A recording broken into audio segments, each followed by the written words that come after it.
Everything you are, everything you love will disappear. You will be an empty shell with no identity, no past, no emotions. You will live, but you will never be yourself again. The words hit me like a hammer. It was a different kind of condemnation, but just as terrifying. The creature waited, enjoying my inner torment as I weighed the decision. Decide quickly, time is running out. The heat in the room intensified, and the shadows began to move around me. I felt as if my soul was being slowly devoured, as if my doubt were feeding that thing. I knew I couldn't escape, but I wasn't sure I could live as an empty shell. The flames surrounded me, the clock kept ticking, and the flames rose around me, roaring like hungry beasts. The creature remained still, its mocking smile illuminated by the infernal glow. I could feel the weight of its gaze, an invisible pressure that made me tremble. "What do you decide?" it insisted, its voice seeming to emanate from the very heart of the fire. I had two options: give up my memories and become an empty being, or accept my fate and pay with my soul. Both were condemnations, but one was final. "I can't give you my essence," I said at last, my voice broken but firm. The creature tilted its head, surprised by my response. "You prefer eternal fire to the freedom of oblivion? Interesting. Few have your resistance, but the pact is clear and there is no turning back." At that moment, something inside me revealed itself. I remembered Raoul's words, "If you try and fail, you won't live to regret it." But I also remembered that this entity, though powerful, had played by its own rules. "Wait," I said, raising a hand. "The pact was made at my most vulnerable moment. I wasn't informed of the full price. That breaks the rules of the deal." For a moment, the air filled with an absolute silence, as if the universe itself were listening. The creature stopped and its smile faded. "You are more cunning than you appear," it admitted with a grimace of disgust. "But you are mistaken. Although the price wasn't detailed, you accepted it when you extended your hand." The pressure increased, but I couldn't give up. I searched my memory for something that could help me, something from the forums I had read. The words of a survivor: "If you challenge the entity, you can force a final judgment, but you must be prepared to face it. If you bend, there will be no salvation." I decided to try. "Then I challenge you," I declared firmly. "I don't accept the pact. If I am yours, prove it." The ground shook violently and the flames intensified. The entity roared, and its form expanded to fill the room. For a moment, I thought I had made a fatal mistake, but I remained firm in the salt circle. "Very well," it screamed with fury. "I accept your challenge. But if you lose, you won't just give me your soul, you'll give me everything." Suddenly, the ranch disappeared, and I found myself in an empty space, surrounded by shadows and fire. In front of me, the creature took a more defined form. A tall man, with burning eyes and skin marked by scars that seemed to glow like lava. "The judgment is simple," he said, extending his hands. "You must hold my gaze without looking away, without wavering. If you resist, you will be free. If you fail, you will be mine." Time seemed to stop. The flames around danced in sync with his voice, and his eyes, burning like hell itself, pierced my soul. I wanted to look away, but I knew that doing so would be my undoing. My body trembled, but I remembered what was at stake. It wasn't just my soul, it was my humanity, my life, everything that defined me. I gritted my teeth and resisted. The seconds felt like centuries. My skin burned, my vision blurred, but I didn't blink. Then I heard a bone-chilling roar, and the entity recoiled, crumbling into pieces of shadow and fire. When the flames extinguished, I found myself back in the ranch, surrounded by darkness and silence. The salt circle was intact, but the symbol on the ceiling had disappeared. I had won. The price, however, was not light. Though I was free, I felt something broken inside me, as if a part of my essence had been torn away in the process. Since then, I have lived with the memory of those flames, knowing that I played with forces I should never have challenged. The wealth vanished, the business collapsed, and I became an ordinary man again. But at least I remain myself. Never forget what the devil takes. And the price is always higher than what you're willing to pay. It was a Friday during a full moon when my friends and I gathered in an abandoned cabin in the middle of the forest. It all started as part of a stupid bet. We had heard rumors that if you performed a ritual with certain items, you could make a pact with him and ask for anything you desired. It's just a myth, I thought, but what did I have to lose? So, I volunteered to be the one to try it. We brought a black candle, a bowl for blood, and an old mirror I had gotten from an antique sale. The air was thick with humidity, and every creak of the forest made us look over our shoulders. The cabin itself was a ruin, walls covered in satanic graffiti and a nauseating smell that made you wish you weren't breathing. I began the ritual by reading the words from an old dusty book we found online.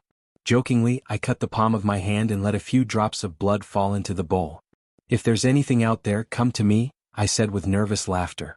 The candle started to sputter. I thought it was the wind, but there were no windows open. Then the mirror darkened. It didn't break or fall, it just turned black as if it were absorbing all the light from the room. Then I saw it. 2 red eyes glowed from the reflection, and a tall, thin figure began to form. Its skin was like burning coal, full of cracks that seemed to exhale fire. I wanted to run, but my legs wouldn't respond. "What do you want?" it asked, its voice echoing like an earthquake in my head. I thought of everything I wanted: money, success, power, but the words wouldn't come out. Instead, I felt something inside me speaking for me. "I want answers. I want to know if this is real," I said. It smiled, showing teeth as sharp as blades. "It's real, but every truth has a price." Before I could ask what the price was, I felt a searing pain in my chest as if I were being branded with fire. Everything faded, and when I woke up, I was alone. My friends were gone, and the mirror was shattered into 1,000 pieces. I thought it had been a dream until I saw the mark on my chest, a symbol I didn't understand but that seemed to burn every time I touched it. Since then, strange things have started to happen. Shadows that shouldn't be there, whispers in my ear when I'm alone, and worst of all, I feel like someone is watching me, waiting for me to fulfill my part of the deal. Since that night, my life has ceased to be mine. I couldn't sleep, I couldn't eat, everything felt out of place. The mark on my chest burned at the most unexpected moments, as if it were alive, as if something was activating it. At first, I thought it was just my mind playing tricks on me, but soon I realized it was something much more sinister. It all began with the dreams. Well, they weren't dreams, they were visions. In them, I saw a place shrouded in darkness, with a floor covered in ashes and columns of fire illuminating faces that seemed to scream, but didn't make any sound. It was always there, that tall, thin figure, with red eyes watching me in silence, as if measuring every one of my thoughts. When I woke up, the air in my room was cold even though the window was shut. The lights flickered, and the clock on my phone always read exactly 3:33 a.m. No matter how much I tried to ignore it, I knew something was waiting for me, something I had summoned myself. One night, the pain in my chest was so unbearable that I had to rip off my shirt. What I saw left me frozen. The mark was no longer just a scar. It now glowed with a reddish hue, as if embers were underneath my skin. Desperate, I tried to seek help. I thought maybe a doctor or even a priest could help me, but how do you explain something like this without being considered crazy? I decided to go to the only place where I could find answers: the cabin. I didn't tell my friends anything. How could I explain that I needed to return to the place where it all started? I arrived around midnight, alone, armed with a flashlight, the old ritual book, and the broken mirror I had picked up before leaving. The cabin looked different. It seemed older, as if decades had passed since the last time we were there. The walls were covered in moss and the windows were completely opaque. When I entered, the silence was so thick I could almost hear it, but the worst part was that the temperature dropped immediately. I could see my breath in the air even though it was summer. I placed the broken mirror on the floor and opened the book to the page where it all had started. My plan, though stupid, was to try to undo the ritual. I began to read the words backwards, thinking that might work. But as the words left my mouth, the atmosphere changed. The cabin began to vibrate, and a sound like nails scratching would fill the space. Suddenly, the mark on my chest began to burn again, and this time the shadows in the corners of the cabin started to move. At first I thought it was a trick of my mind, but no. Those shadows were real and began to surround me. A familiar voice echoed in the room, a deep and grave voice that paralyzed me. "Do you think you can break a pact so easily?" There it was, the same being I had seen in the mirror that night. This time it wasn't confined to the glass. It was standing in front of me, as imposing as I remembered. "I didn't ask for this," I said, my voice trembling. He smiled, showing those sharp teeth that terrified me. "You called it, you sealed it with your blood. Now you'll fulfill your part." I tried to run, but my legs wouldn't respond. The shadows caught me, holding me tightly. The pain in my chest intensified until I felt as if something wanted to escape from within me. "It's not time yet, but soon it will be. Don't hide, don't run, I'll find you wherever you are." The figure disappeared, and the shadows released me, dropping me to the floor like a rag doll. I woke up hours later, lying in the cabin, but something was different. The mark on my chest no longer glowed. It was black now, as if it were dead. But I knew that didn't mean it was over. That night, when I returned home, I realized I wasn't alone. Something had come back with me. From the moment I returned home that night, my life became a nightmare. I knew I wasn't alone.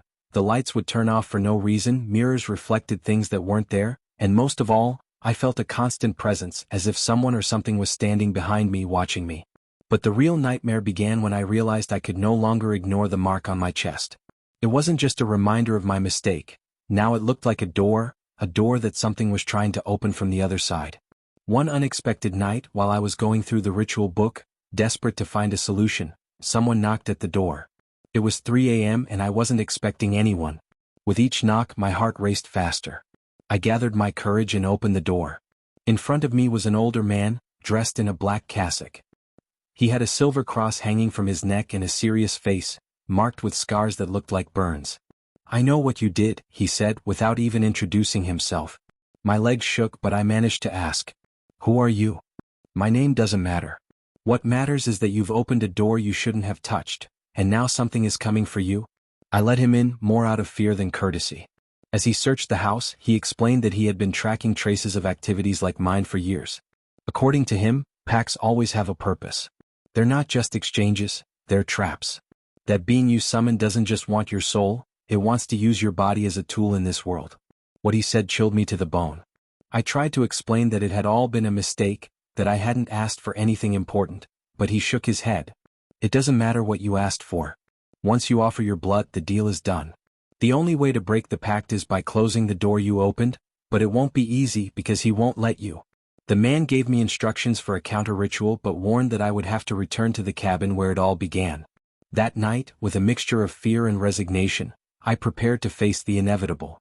I packed blessed salt, candles, and a rosary. I wasn't sure if it would be enough, but it was better than standing by and waiting for my fate.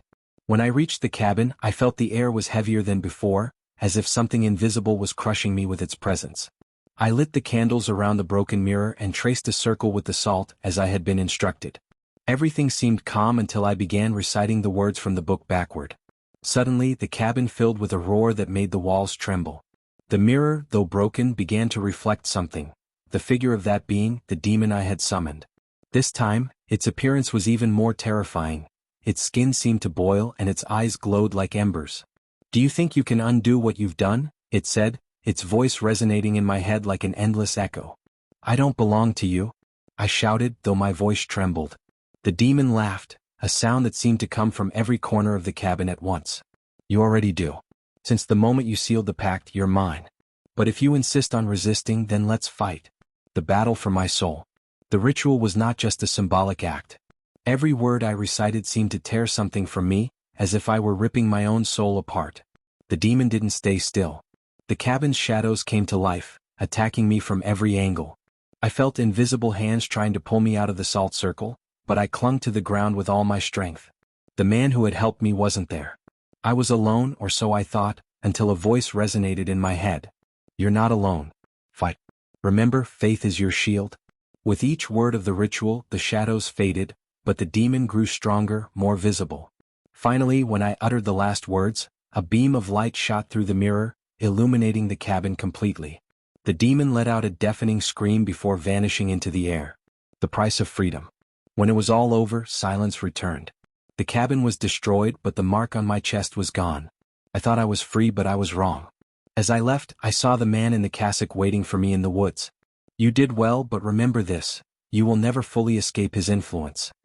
He will always be lurking, waiting for you to make another mistake." Since that night, my life has returned to something resembling normal, but I know I'm not completely safe. There are nights when I wake up at 3:33 a.m. and feel that presence watching me from the darkness, because even though I managed to break the pact, I know he never forgets. He only waits for the right moment to return.